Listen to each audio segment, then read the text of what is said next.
Nah, maka itu ke depan saya setuju betul apa yang disampaikan oleh guru kita tadi. Kita siap dialog kapan saja. Hayya 'alal falah.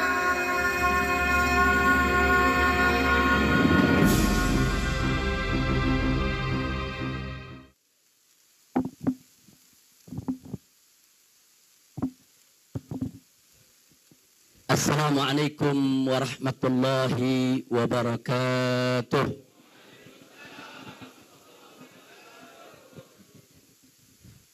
Alhamdulillah.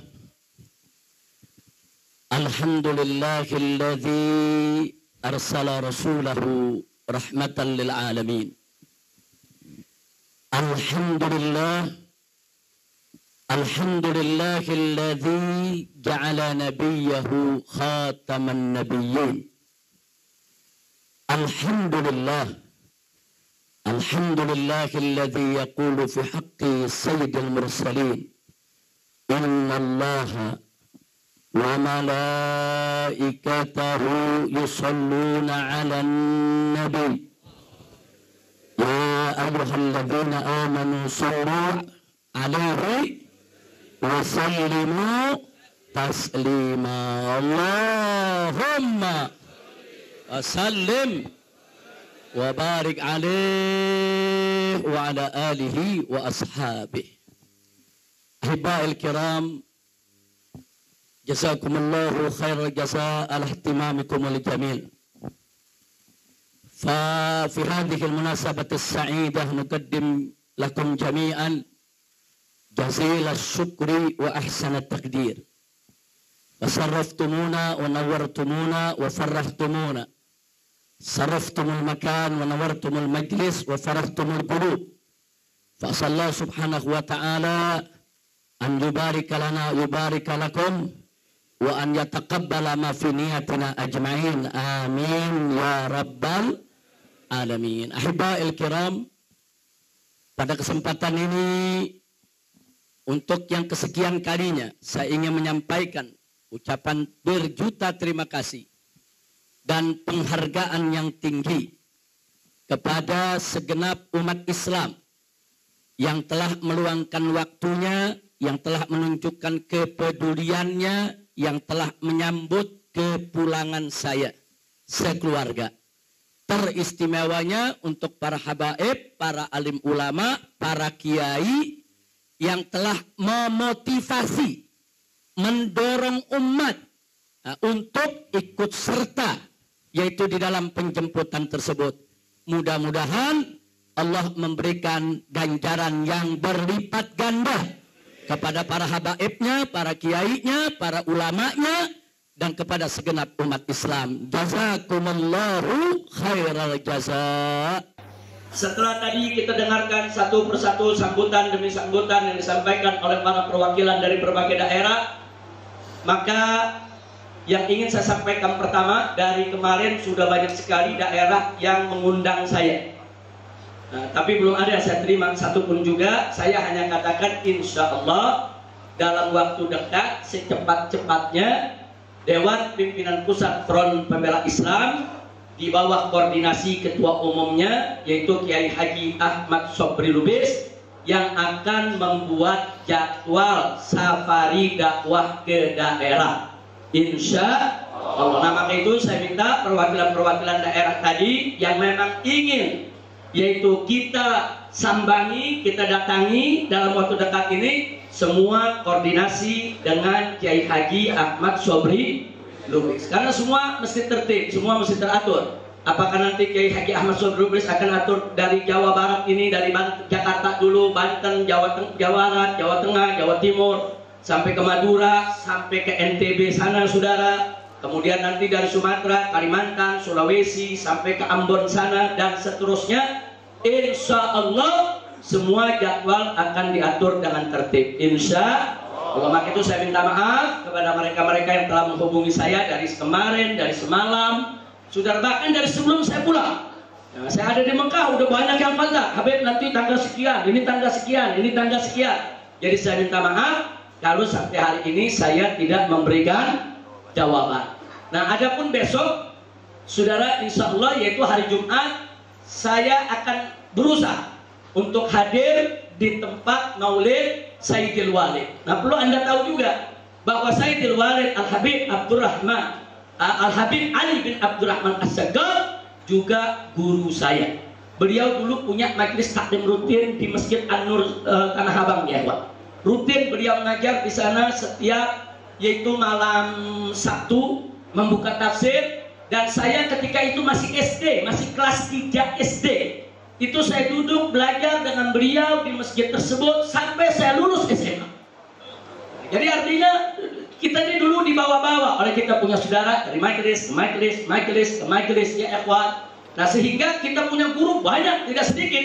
Siapa guru-guru yang buka majelis, siapa guru-guru yang tablik ke sana kemari, siapa yang mengajarkan kita walaupun satu huruf, maka mereka adalah guru kita ya ikhwan. Nah, apalagi Sayyidil Walid Al-Habib Ali bin Abdurrahman As-Sagaf luar biasa. Doanya, dukungannya, bahkan pada saat beliau datang ke Mekah, saudara, ketika umroh, luar biasa dukungannya, spiritnya, motivasinya sampai hari ini tidak pernah berkurang. Jadi kalau saya sebutkan satu persatu, saya punya seks begitu banyak ya Pak. Saya tidak bisa sebutkan satu persatu. Ada seks di majelis, ada seks di tabligh, ada juga seks di universitas karena saya kuliah saudara. Dan saya punya guru-guru besar di universitas juga tidak sedikit. Ada Syekh Abdul Fattah Abu Ghuddah, guru saya di bidang hadis. Ada Syekh Profesor Doktor yaitu Muhammad Rawasfal Aji, guru saya di bidang ilmu fikih dan usul. Kemudian ada Dr. Asy-Syahid Al-Alimul Allamah dari Lubnan, yaitu Dr. Subhi Soleh, guru saya di bidang ulumul Al-Quran. Dan mereka semua saya punya guru, baik yang di Indonesia maupun yang di universitas, semua muttasilus sanad. Saudara, alhamdulillah. Ini penting untuk saya sampaikan saudara, supaya tidak ada lagi isu-isu saudara katanya Habib Rizik ini belajar sendirilah, baca kitab, nggak punya guru, nggak punya syekh. Barang siapa yang baca kitab sendiri katanya belajar sama setan. Nah, jadi ini perlu kita kemukakan. Saya punya guru sangat banyak, saya punya syekh sangat banyak. Jazakumullahu khairal jazaa. Semoga Allah memberikan yaitu ganjaran berlipat ganda kepada mereka semua. Baik, selanjutnya ya kawan, setelah saya sampaikan yang pertama tadi sangat penting sekali, berikutnya apa yang disinggung tadi oleh kita punya guru Syekhuna Al-Walid Kiai Haji Sukron Makmun. Saudara, luar biasa. Beliau bukan sekedar memberikan nasihat kepada kita, tapi beliau tadi memberikan solusi untuk umat ya ikhwan. Ya, solusi yang terbaik untuk umat, untuk bangsa dan negara, untuk pejabat dan rakyat. Buka pintu dialog. Jadi kalau berbeda pendapat bukan main tangkap. Kalau berbeda pendapat, saudara, bukan orang ditersangkakan. Kalau beda pendapat bukan orang dipenjarakan. Tapi kalau berbeda pendapat, duduk bersama, ayo dialog, ayo adu argumentasi. Apa kau punya argumentasi? Apa kau punya alasan? Apa kita punya argumentasi? Kita lihat siapa yang punya argumentasi yang kuat ya. Ini perlu dibuka pintu dialog semacam ini. Nah, makanya kalau sekarang ada yang teriak-teriak rekonsiliasi, mana mungkin rekonsiliasi itu bisa digelar kalau pintu dialog tidak dibuka, saudara. Buka dulu pintu dialognya, baru bisa rekonsiliasi. Tidak ada kata rekonsiliasi tanpa dialog ya, Pak. Dialog itu penting, saudara. Dan nggak boleh penguasa itu mentangkap kanan, tangkap kiri, kriminalisasi, saudara. Nggak boleh. Justru kalau ada berbeda pendapat, mestinya pemerintah itu senang. Mereka dikritisi, mereka diberikan second opinion, yaitu opini lain. Nggak sampai di situ. Para pengkritik ini umumnya, saudara, mereka punya solusi yang mereka tawarkan. Pelajari. Kalau solusi itu baik, terima, jalankan. Kalau tidak baik, saudara, sampaikan di mana tidak baiknya. Selesai. Tidak perlu ada kegaduhan di tingkat nasional. Betul? Betul? Takbir.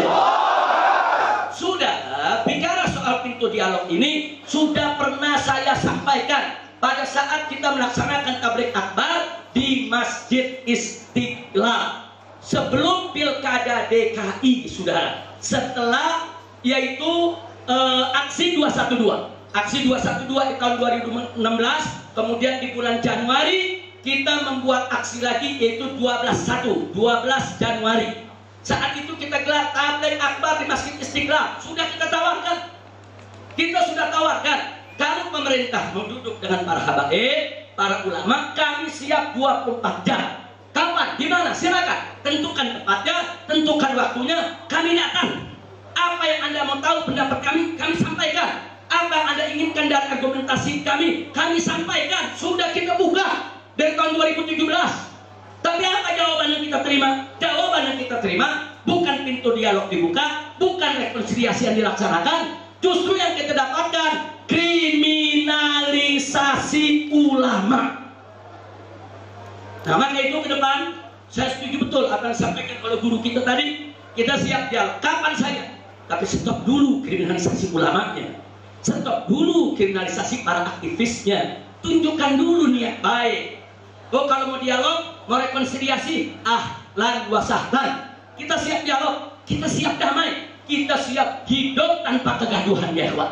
Tapi bebaskan dulu para ulama kita, bebaskan dulu para habaib kita, bebaskan dulu para tokoh kita. Masih banyak ulama-ulama kita saat ini yang menderita di penjara.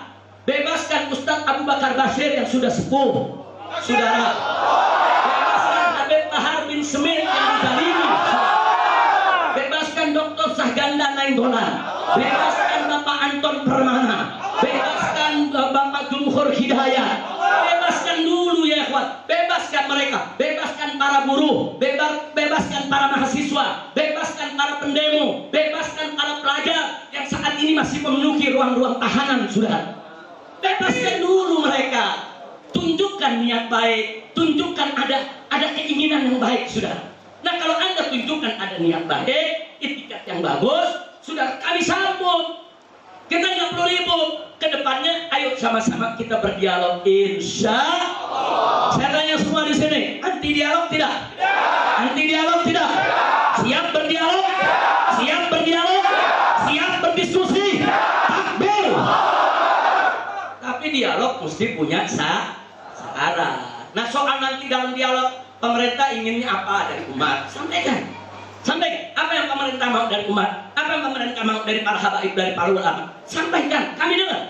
Anda mau bicara 3 jam, 4 jam, 5 jam, 12 jam. Kami siap dengar. Tapi setelah Anda bicara, dengar juga yang kita bicara. Ya kan yang namanya dialog kan bukan monolog. Kalau monolog dari satu pihak yang bicara.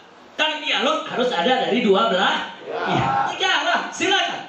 Nanti kita dengarkan apa keinginan pemerintah. Nanti kita sampaikan apa keinginan umat, saudara. Kan umat ini kan melapornya ke ulama. Umat ini kan lapornya ke kiai. Kan kiai dan ulama yang berinteraksi langsung dengan masyarakat yang ada di bawah. Ulama yang paling tahu tentang keinginan masyarakat. Ulama yang paling tahu tentang kemauan daripada masyarakat, ya, saudara. Nah, nanti ulama akan menyampaikan masyarakat tuh keluhannya begini, rakyat tuh maunya begini. Nah, di mana salahnya? Kalau ada salah, luruskan. Itu yang namanya dialog, saudara. Nah, kalau dialog ini sudah dibuka, baru bisa mewujudkan rekonsiliasi. Dari mana adanya rekonsiliasi kalau tanpa dialog? Dan bagaimana kita mau dialog kalau kriminalisasi ulama masih berjalan? Ini saya belum apa-apa, belum pulang aja. Nanti Habib Rizik akan kita buka lagi kasusnya. Wow. Ini apa-apaan? Saudara, jangan buka kasus yang tidak ada. Itu kasus-kasus yang dilaporkan oleh masyarakat, penistaan agama, penistaan ulama. Kenapa kau nggak periksa dulu? Itu kenapa Denny Siregar dibiarkan? Kenapa Ade Armando dibiarkan? Kenapa Abu Janda dibiarkan? Kenapa Guntur Romli dibiarkan?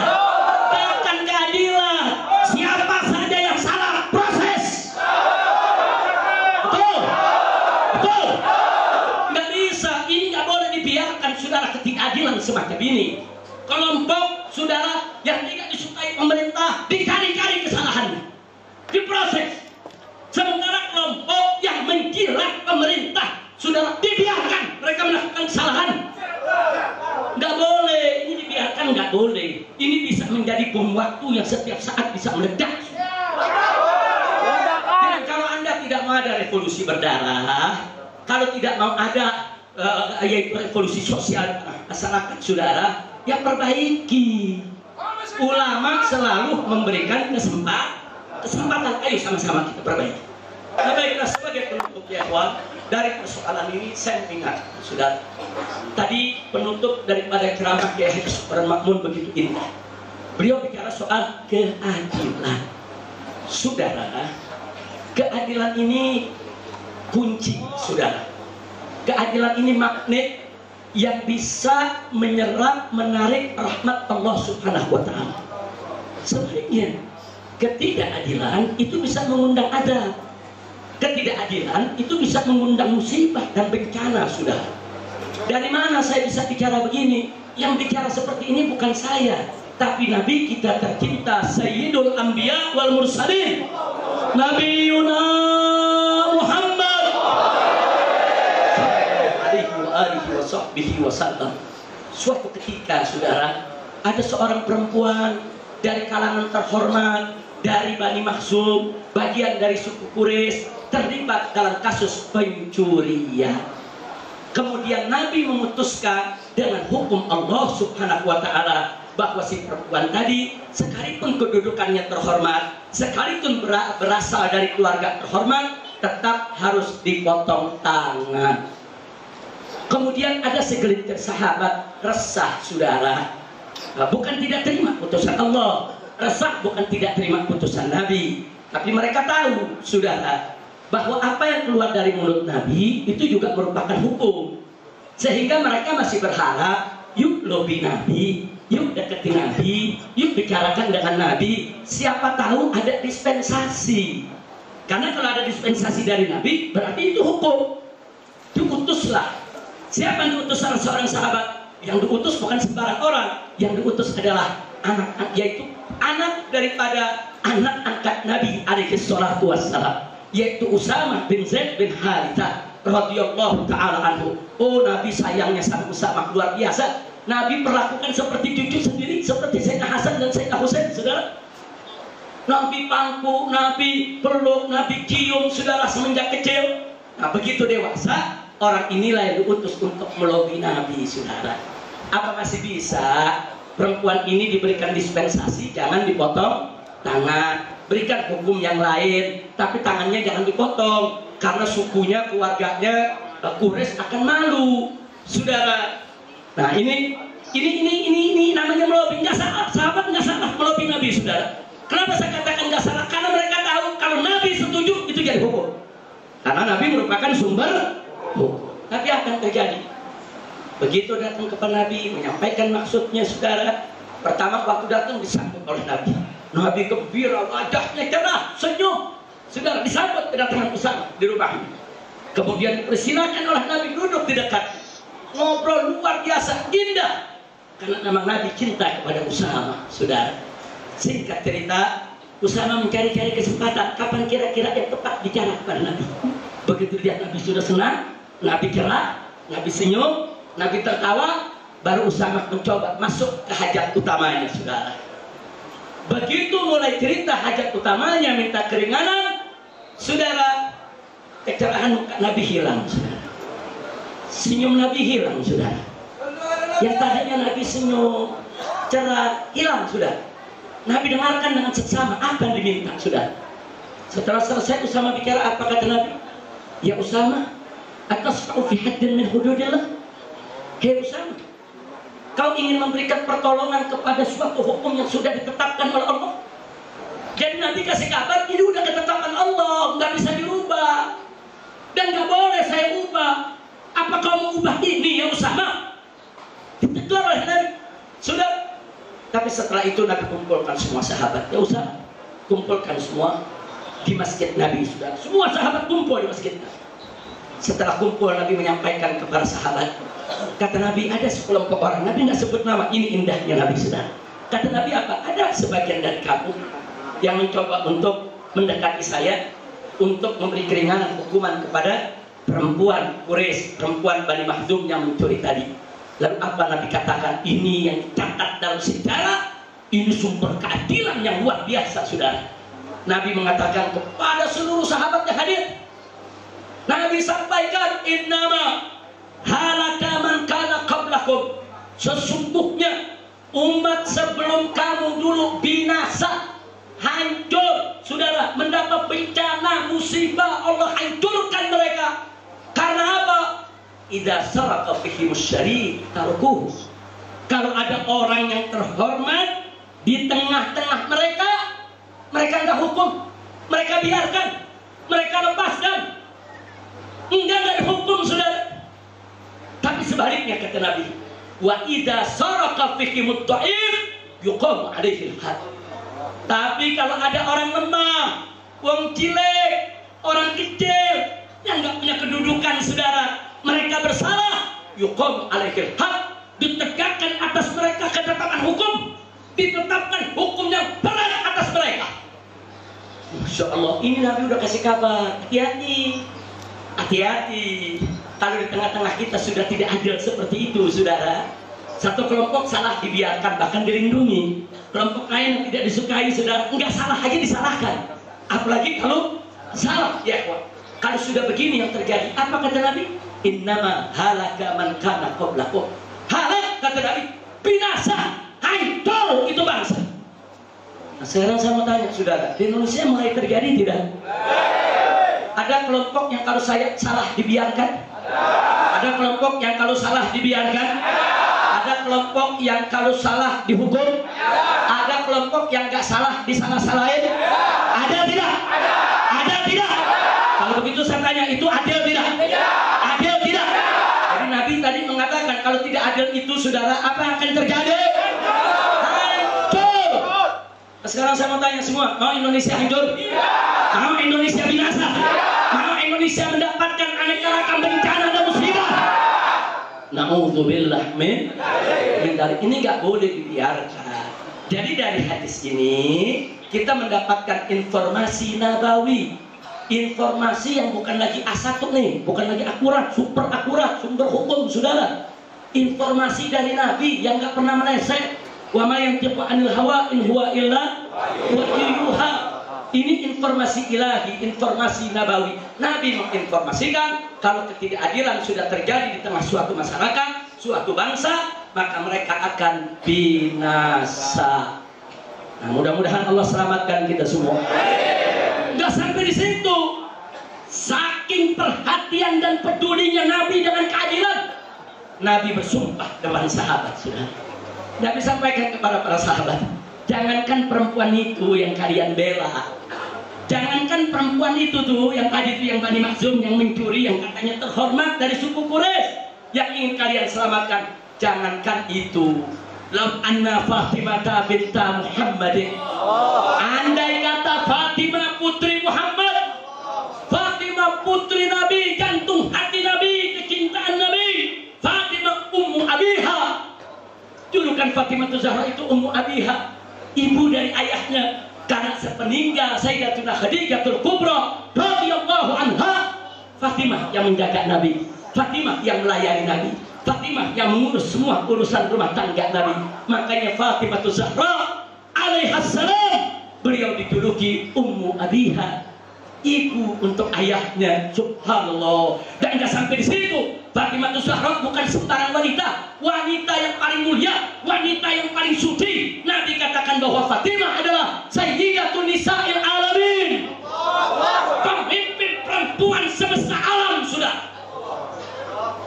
Jadi kalau Nabi mengatakan lau anna Fatimah binta Muhammadin, ini menunjukkan tingginya kedudukan Sayyidatuna Fatimah, sudah. Jadi jangankan perempuan Makhzum tadi yang mencuri, yang ingin kau lindungi, andai kata putriku Fatimah, jantung hatiku, kecintaan Nabi. Kalau anda Fatimah binta Muhammadin sarakat, andai kata Fatimah putriku tercinta yang mencuri, demi Allah, laqattu yadaha, demi Allah pasti aku potong tangannya. Subhanallah. Jadi hadis ini jangan disalahpahami. Hadis ini bukan merendahkan Sayyidatuna Fatimah Zahra, bukan.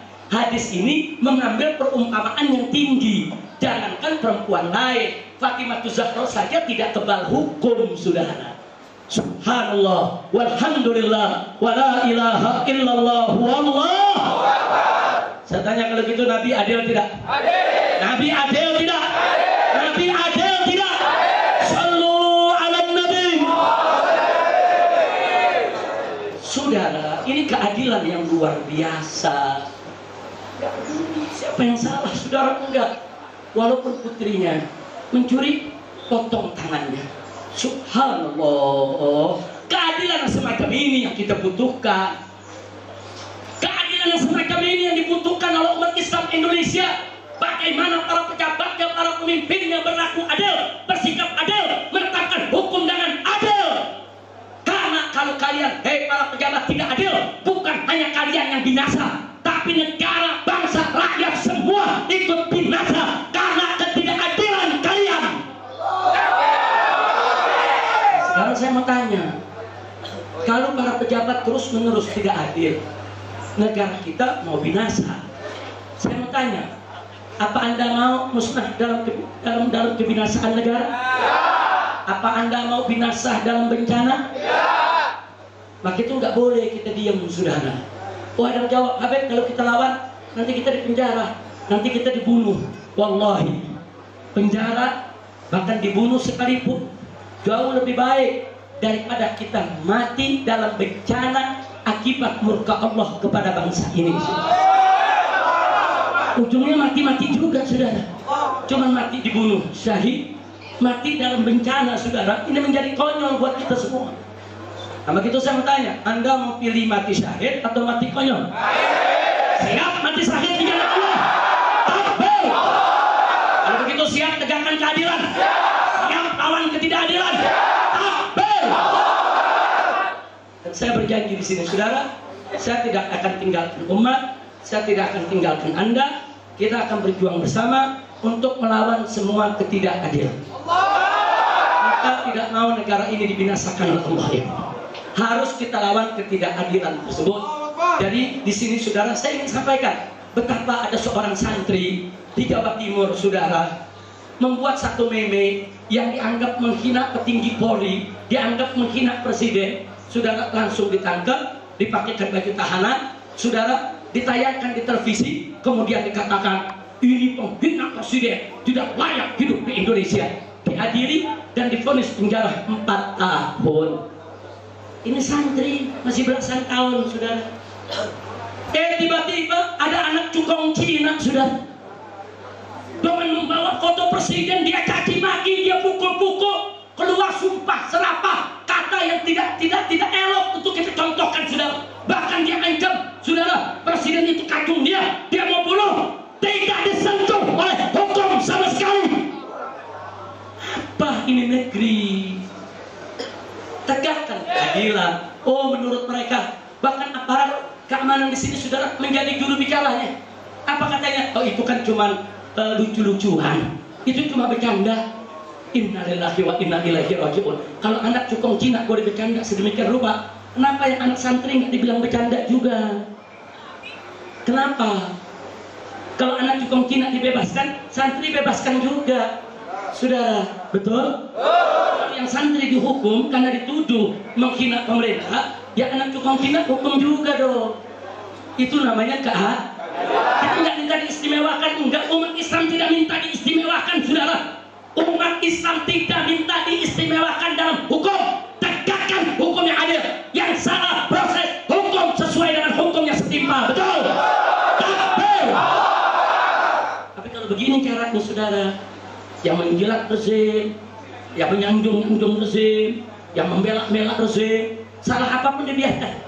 Sudah dilaporkan oleh masyarakat, dilaporkan oleh kiai, dilaporkan oleh santri, dilaporkan oleh masyarakat, enggak diproses.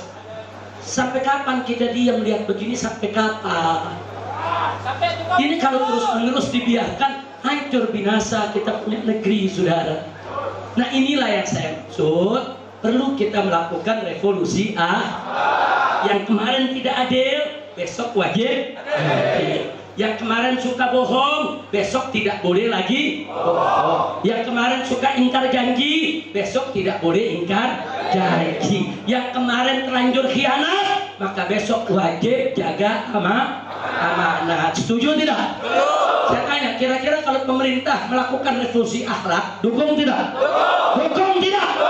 Tetap ini sebarkan, biar pemerintah dengar. Kami siap mendukung Anda kalau Anda melakukan revolusi akhlak. Kalau Anda besok berbuat adil, kalau Anda menegakkan keadilan, kalau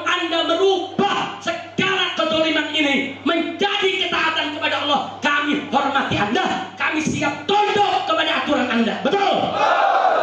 Kalau Anda tidak hadir, gelombang manusia, gelombang rakyat dari Sabang sampai Merauke akan melawan segala ketidakadilan Anda. Takbir! Takbir! Sallu ala Nabi. Ingat saudara, suara kebenaran tidak bisa dibungkam. Enggak bisa dibungkam. Walaupun mereka berupaya untuk membungkam suara kebenaran tersebut akan masuk, saudara, ke celah-celah rumah umat, akan masuk ke telinga-telinga yang mendengar, saudara, akan masuk ke relung-relung hati umat, saudara. Dan suara kebenaran itu, saudara, akan menjadi modal umat untuk menggerakkan semangatnya berjuang untuk melawan segala ketidakadilan. Itu saya tanya sekali lagi, siap revolusi akhlak? Siap revolusi akhlak? Siap melawan ketidakadilan? Maka itu saya minta semua dimanapun Anda berada, ini hadir dari berbagai daerah, jangan biarkan kedoliman terjadi di wilayah Anda. Jangan. Kalau ada yang bersalah, siapa mau proses? Kalau santri diproses, kenapa anak tukang Cina nggak diproses? Proses sama-sama, sudah. Kita sama-sama warga negara Indonesia, sama-sama tidak kebal hukum. Baik. Kira-kira jelas tidak? Jelas tidak? Baik, sampai di sini ini yang ingin saya sampaikan. Sekali lagi, tidak adil itu berbahaya. Makanya para ulama Ahlus Sunnah wal Jamaah menganjurkan kepada khotib-khotib Jumat, kalau khutbah Jumat, penutup khutbah Jumat, agar mengamanatkan umat. Innallaha ya'muru bil adli wal ihsan. Kita dengar setiap hari Jumat, saudara. Ini luar biasa Ahlus Sunnah wal Jamaah. Kenapa itu dicantumkan, saudara? Walaupun itu bukan syarat Jumat, bukan rukun Jumat, tapi dicantumkan dan diamalkan, saudara, oleh ulama-ulama Ahlus Sunnah di seluruh dunia. Kenapa? Untuk mengingatkan yaitu umara, untuk mengingatkan ulama, untuk mengingatkan rakyat bahwa keadilan adalah perintah Allah. Dan jangan lupa al-adlu lil jami', justice for all. Keadilan itu untuk semua, sudah. Tidak boleh ada satu manusia pun yang diperlakukan tidak adil. Apapun agamanya, apapun sukunya, keadilan bukan hanya untuk umat Islam, sudah. Keadilan untuk semua manusia, bahkan untuk semua makhluk Allah Subhanahu wa ta'ala. Kita mesti adil terhadap binatang sekalipun. Kita mesti adil terhadap pohon. Kita mesti adil terhadap lingkungan, apalagi terhadap umat manusia. Wajib untuk kita bersikap adil. Siap bersikap adil? Siap tegakkan keadilan? Takbir! Takbir! Sallu ala Nabi. Nah, inilah yang kita maksud dengan revolusi akhlak yang ada. Enggak, kita enggak peduli ya kawan, apapun resikonya. Resikonya paling tinggi mati. Paling tinggi apa? Orang berjuang mati, yang enggak berjuang mati. Orang sakit mati, yang enggak sakit mati. Orang kena corona mati, nggak kena corona mati. Mati, yang ditembak mati, yang nggak ditembak mati. Yang dimusuhi rezim mati, yang nggak dimusuhi mati. Yang miskin mati, yang kaya mati. Ini nggak usah takut ya, kawan. Mati itu, dan mati itu bukan akhir segalanya, bukan. Mati itu awal kehidupan kita di alam akhirat, saudara. Untuk mempertanggungjawabkan segala amal kita di dunia ini. Maka itu kepada para pejabat Indonesia, ingat, besok Anda juga akan mati, bukan kami aja yang mati. Anda akan ditanya, kenapa bohong, kenapa ingkar janji, akan ditanya, kenapa khianat, kenapa tidak amanat. Nah, mumpung hayat masih dikandung badan, kami aja. Ayo kita ajak revolusi akhlak. Tubu ilallahi taubatan. Alhamdulillah. Kira-kira saya sampaikan di sini jelas tidak? Jelas tidak? Takbir! Dan betul yang disampaikan Kiai Haji Syukron Makmun tadi, saudara, posisi ulama itu bukan oposisi. Posisi ulama bukan oposisi, tapi posisi ulama melakukan amar ma'ruf nahi. Lo apa bedanya Habib antara oposisi dengan ulama? Ada beda. Oposisi, saudara, seringkali, walaupun tidak semua, tapi seringkali memposisikan diri, segala keputusan pemerintah baik atau tidak baik, saudara, dia protes, dia serah. Jadi putusan pemerintah yang sudah baik pun kadang-kadang diprotes juga. Itu oposisi, saudara. Tapi kalau ulama enggak. Putusan pemerintah bagus, ya kita apresiasi, kita hargai, kita terima kasih, kita doakan, betul? Tapi keputusan yang tidak baik, yang merugikan rakyat, yang merusak agama, yang bisa menghancurkan negara, wajib untuk kita kritisi. Takbir. Itu saya tanya, kalau gitu posisi ulama mulia tidak? Mulia tidak? Mulia tidak? Nah, jadi ulama ini lebih tinggi dari oposisi, sudah. Lebih tinggi dari oposisi. Kenapa? Karena mata ulama jeli. Dengan ilmunya aja jeli. Oh, ini keputusan bagus, apresiasi. Oh, ini keputusan jelek, kritisi. Dan ulama tidak akan pernah mundur dari itu. Enggak, saudara. Jadi ulama yang asli, ini kalau kita cerita tadi Kiai Sukron nih, mengingat nama Kiai Haji Munawir Asri, ulama yang asli. Nah, ulama ada dua, ada asli, ada ulama-ulamaan. Ada ulama-ulamaan. Lu maksudnya apa? Ulama-ulamaan yang ngajak umat ke sorga-sorgaan. Nah, kalau ulama asli ngajak umat ke sorga siap ikut ulama asli? Takbir. Nah, jadi sekali lagi, ulama yang asli berada di atas semua pihak, saudara. Di atas pemerintah, di atas oposisi, di atas partai, di atas seluruh komponen bangsa. Ulama itu harus jadi guru bangsa. Ulama itu harus jadi penasehat utama. Ulama itu, saudara, harus selalu menjadi pengontrol segala kebijakan pemerintah untuk melindungi seluruh rakyat, apapun agama, budaya, dan bahasanya. Sekali lagi saya tanya, kalau gitu kedudukan ulama mulia tidak? Mulia tidak? Takbir. Maka itu jangan suka merendahkan ulama. Allah katakan dalam Al-Quran, yarfa'illahu alladhina amanu minkum walladhina utul ilma darajat. Nah, baiklah ya kawan, akhirnya sebagai penutup saya ingatkan, sebelum NKRI lahir, sebelum nama Indonesia ada, sebelum Indonesia merdeka, saudara, sebelum jauh, sudah, sebelum ada partai-partai, sebelum ada tentara, sebelum ada polisi, buka sejarah. Siapa yang melawan penjajah, saudara? Yang melawan penjajah adalah ulama dan santri. Saudara, saya kasih contoh beberapa pondok pesantren. Di Sumatera itu ada pondok pesantren Mustafawiyah. Itu umurnya sudah ratusan tahun, saudara. Sebelum Indonesia lahir. Di Jawa Timur ada pondok pesantren Sidogiri, saudara.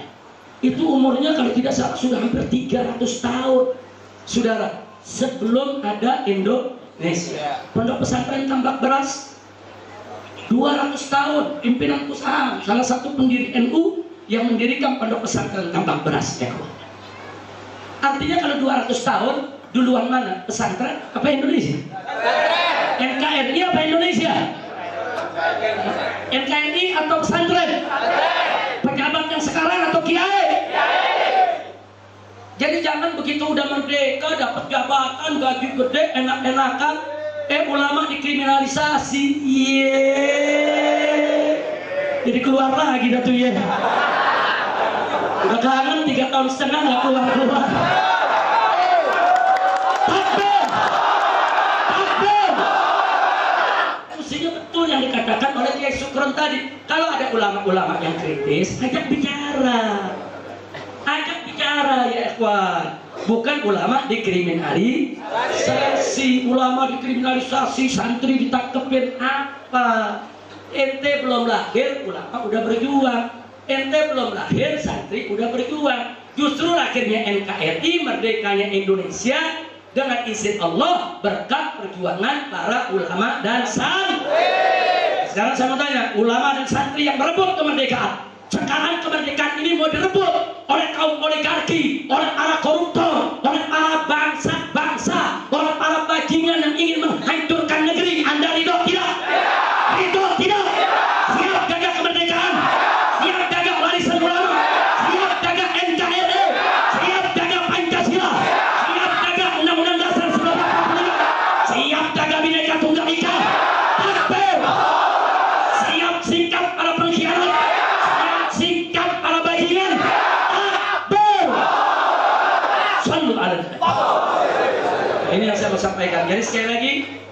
Indonesia adalah warisan paling utama. Ulama dan santri yang memperjuangkan kemerdekaan Republik ini. Dia Pangeran Diponegoro, sudah. Bagaimana pakaiannya? Pakai baju tentara, polisi, apa ulama? Imam Bonjol. Bagaimana pakaiannya? Pakai sorban? Pakai jubah? Pakai imamah? Nggak pakai piki polisi? Nggak pakai baju tentara? Loh kenapa? Karena belum ada tentara polisi lahir belakang. Bahkan yang mendirikan tentara, saudara, Panglima Besar Jenderal Sudirman. Siapa dia? Ustadz Madrasah Ibtidaiyah. Subhanallah. Sallu ala Nabi. Jadi yang diriin TNI siapa? Ustadz Madrasah Ibtidaiyah. Saudara, coba lihat. Jadi jangan remehkan, jangan sekali-kali meremehkan daripada jasa para ulama. Betul? Itu saya sampaikan sekali lagi kepada pemerintah. Kita ajak, ayo pemerintahan Jokowi saat ini. Kami para habaib, para ulama mengajak Anda dengan jajaran Anda, menteri-menteri Anda, semua pejabat negara ini, ayo kita revolusi. Lah, kita perbaiki. Maaf, apa yang sudah berlalu baik kita anggap sudah berlalu, tapi ke depan ini harus semua berubah. Yang kemarin bohong, besok nggak boleh bohong lagi.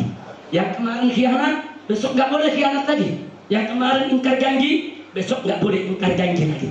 Yang kemarin ulama dikriminalisasi, besok tidak boleh lagi mengkriminalisasi ulama. Yang kemarin pembiaran terhadap penodaan agama, penghina agama dibiarkan dilindungi, besok nggak boleh ada penoda agama yang dibiarkan. Betul? Setuju? Saya mau tanya, kalau pemerintahan Jokowi melakukan itu, saudara, kita senang tidak? Setuju tidak? Setuju tidak?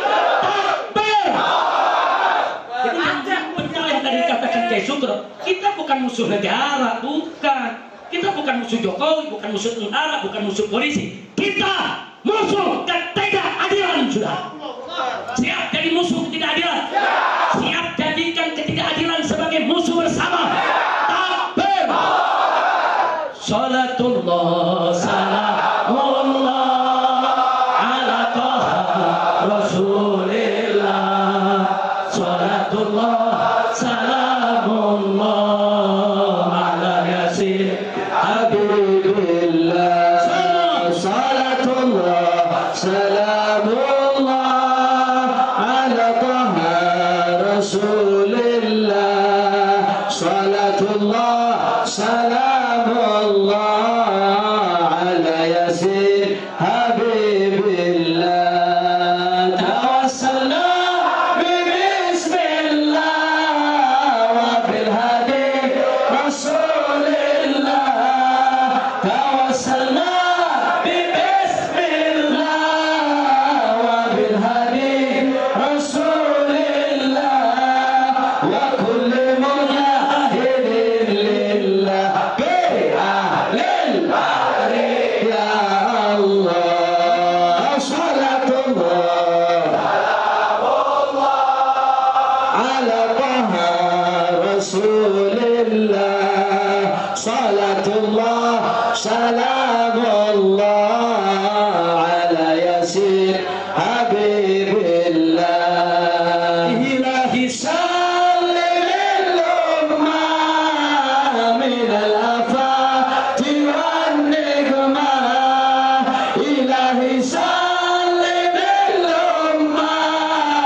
saya tidak berpanjang lebar lagi karena memang hari-hari ini sangat melelahkan, tapi nikmat. Lelah tapi bukan hanya nikmat juga barokah. Dan alhamdulillah semalam saudara Gubernur Jakarta DKI Anies Baswedan datang dengan rombongannya, kita berbincang, bersilaturahmi, dan sore ini malam ini juga masih banyak tamu mau datang. Bahkan malam nanti ada dari Dewan Pimpinan PKS, ya Dr. Salim Al-Jufri dengan jajarannya. Dr. Habib Salim Al-Jufri juga akan datang kemari malam nanti. Jadi memang kamu bergantian bergiliran. Nah, saya ucapkan terima kasih kepada para tamu semua, dan saya mohon maaf kalau banyak kekurangan dalam penerimaan tamu, pelayanan tamu, atau ada yang datang dari daerah belum sempat salaman, belum sempat lebih dekat lagi, tolong dimaklumi. Jadi setelah acara ini kita tutup, kami minta Haji Syukron Makmun, Gus Aam, begitu juga di sini ada Gus Koyum, saudara. Gus Koyum ini juga orang tuanya kakeknya juga salah satu pendiri NU, saudara. Jadi Gus Koyum, Gus Aam ini keluarga besar pendiri NU, dan Haji Syukron Makmun nggak ada yang nggak kenal, saudara. Ini sepuhnya NU, saudara. Diakui atau tidak diakui secara struktural, beliau orang tuanya NU, saudara. Jadi kalau ada mengatakan FPI anti NU, saudara, itu fitnah, bohong. Sekali lagi, kita bukan musuh pemerintah, juga kita bukan musuh NU, kita musuh kezalimah. Nah, kita bukan musuh NU. Kalau aliran Nusantara, iya, itu musuh kita, saudara. Aliran Nusantara tahu? Disingkat? Disingkat? Kok tahu loh? Kirain udah lupa. Ternyata pelajarannya melekat juga. Nah, kalau bicara aliran Nusantara yang liberal, Haji Syukron nggak usah cerita, saudara. Sudah puluhan tahun di atas mimbar selalu berbicara tentang bahaya liberalisme, saudara. Nah, jadi kami bukan musuh NU, bukan. Kami musuh kesesatan, kami musuh kezaliman, kami musuh kemunkaran. Dan itu kesalahan. Lanjutkan perjuangan Anda dengan kawan-kawan yang ingin menyelamatkan Nahdlatul Ulama dari pemikiran-pemikiran yang sesat dan menyesatkan, yang ingin menyelamatkan Nahdlatul Ulama untuk menjadi Jam'iyatul Mubarakah. Saya dan seluruh keluarga besar Front Pembela Islam, bahkan seluruh umat Islam yang ada di Indonesia, mendukung upaya kiai-kiai NU untuk menyelamatkan Nahdlatul Ulama. Takbir! Takbir! Takbir! Takbir! Sallu ala Nabi. Itu saja yang bisa saya sampaikan. Kalau habis ini saya minta maaf. Sekali lagi minta maaf. Tidak ada selaman-selaman, saudara. Jadi masing-masing nanti bisa kembali ke rumahnya dengan tenang, dengan tertib, berakhlakul karimah. Dan kalau ada yang mau kumpul lagi, besok pagi ada maulid di Habib Hamid Alka jam 9 pagi. Insya Allah saya akan hadir, yaitu di Pondok Rangon, Jakarta Timur. Saudara, dekat markas TNI di Cilangkap, daerah sana. Insya Allah besok jam 9 pagi. Jadi kalau ada tamu-tamu yang mau datang besok pagi, saya tidak ada di rumah. Saya tidak ada di rumah.